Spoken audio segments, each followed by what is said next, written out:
Pork bellies, I knew it. Looking good, Billy Ray. Sell, Mortimer, sell. Quotes like these from the movie Trading Places have become a part of Wall Street culture. The comedy starring Dan Aykroyd and Eddie Murphy. It turned 30 last month, but it's remained fresh in the minds of traders thanks to scenes like this. Nothing you have ever experienced can prepare you for the unbridled carnage you're about to witness. The Super Bowl, the World Series, they don't know what pressure is. In this building, it's either kill or be killed. You make no friends in the pits and you take no prisoners. 1 minute, you're up $500,000 in soybeans, and the next, boom, your kids don't go to college and they've repossessed your Bentley. Are you with me? Yeah, well, we gotta kill them! We gotta kill them! And here at Street Smart, we've always been fans, in part, because my co-host over here looks a whole lot like Louis Winthrop III. Right? Do you see that resemblance?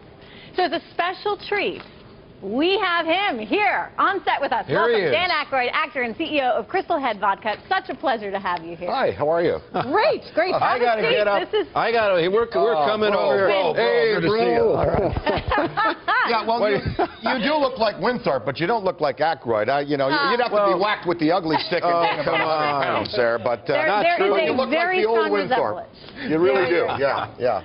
So it's great to have you here. I mean, this was a movie that's still very, very much watched on the street. I can remember as a summer analyst at Goldman Sachs, yes, they were trying to teach us about the futures market. So what did they do? Right. They showed us your scene, Sure. the orange juice scene, that famous one. That building is gone, the Comex, where we shot that, unfortunately. It disappeared in the terrible attack on our country in 9/11.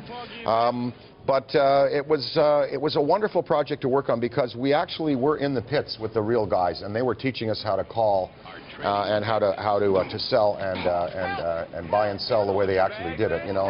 I mean, I saw a guy in the corner. He had the numbers on. He had like a green trader's jacket. He was eating a sandwich, and he looked really stressed out. And I said, "Who's that?" And he said, "Oh, that guy's got one of the largest aluminum trading things in the world." I mean, they were real guys, making real money and losing real money. And I think we got infected by the adrenaline of it, and like by the end of that scene, Eddie and I we were really screaming and really believing that we were there. Oh yeah, totally. It was a wonderful experience. It was just great. I miss the World Trade Center, honestly. Yeah. I lived downtown then, and I used to go to Yeah. Oh yeah, we all do. Yeah. Yeah, it was a special place. It was really great, and now we look to triumph and victory as the new building rises, and so we'll be excited when that gets open. And So it was 30 years ago that movie came out. Yeah. Did you have a lot of fun making it? We had so much fun. I mean, I don't know if you remember the scene where I ate the salmon through my beard. Yes, of course. And if I recall, you actually stuffed it under your Santa Claus costume because you didn't know where your next meal was coming from. Yeah. So scenes like that, and of course working with Jamie Lee, who I always considered kind of like my sister in the business. It was great. Landis, wonderful director. The guys who wrote that, Weingrod and Harris, I believe that's the only kind of movie, the only movie they wrote that was produced and received any kind of reference in the audience out there in terms of wide appeal. Well, why do you think? I mean, here we are 30 years later. I mean, Ghostbusters, we still laugh about that, but Trading Places, I mean, they were so talented, and we didn't improvise much. They wrote a very solid script, and then we didn't really hear from them after that. So I wonder where those guys are today. Yeah. Who's hot today in comedy? I mean, you're the ultimate veteran. You could walk anywhere in the world and people would say, "Whoa, Dan." Who's hot today? Well, I think the Saturday Night Live cast certainly.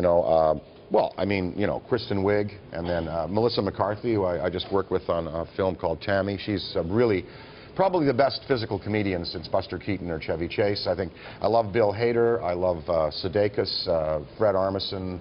But they're leaving. Sudeikis and Armisen are out of there. Fallon is, going to be terrific in the Tonight Show slot, and Seth probably will move into the late night slot. So SNL with all these people leaving, do you think?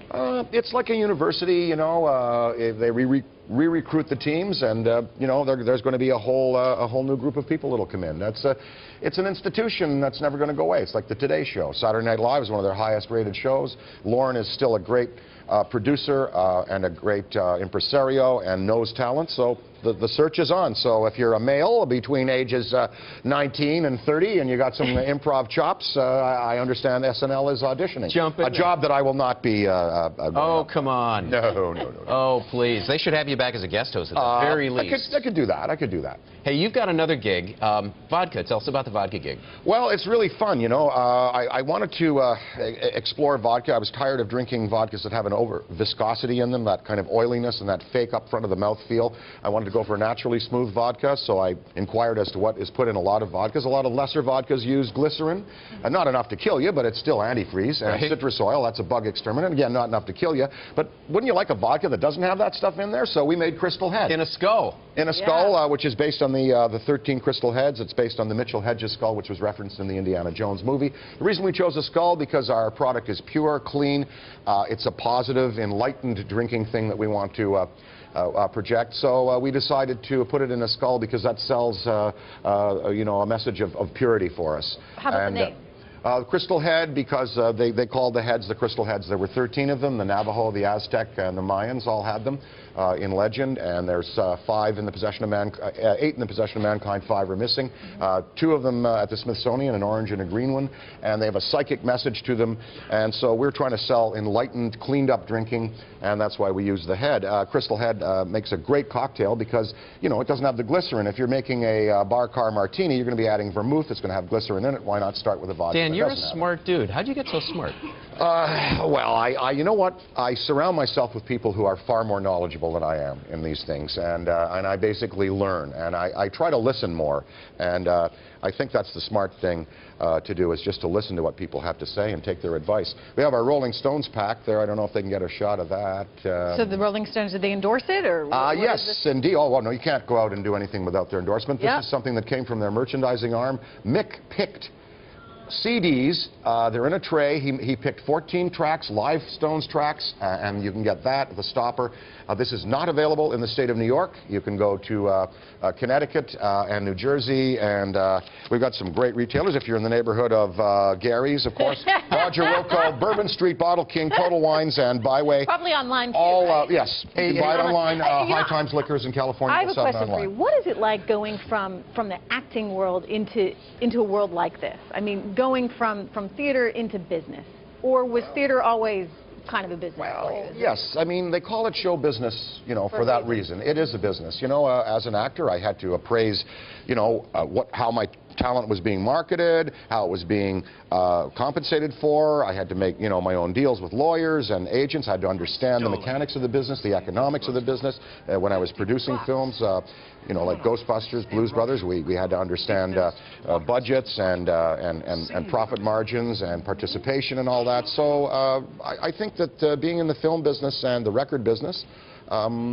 because we had the Blues Brothers, you know, we sold a few million records there. I learned both of them. Just a few. I learned both of them, and again, I listened to people, and I learned from people who were experienced and knowledgeable.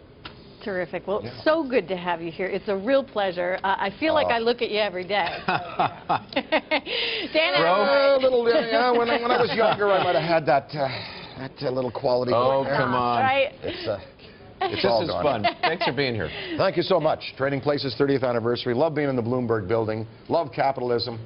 And all right. We're Canadian vodka, by the way, for anybody out there. Canadian vodka. So just letting anybody out there know, if you got a problem with Russian vodkas these days, because of the insane view that the Russian government has on same-gender preference people, that is absolutely insane.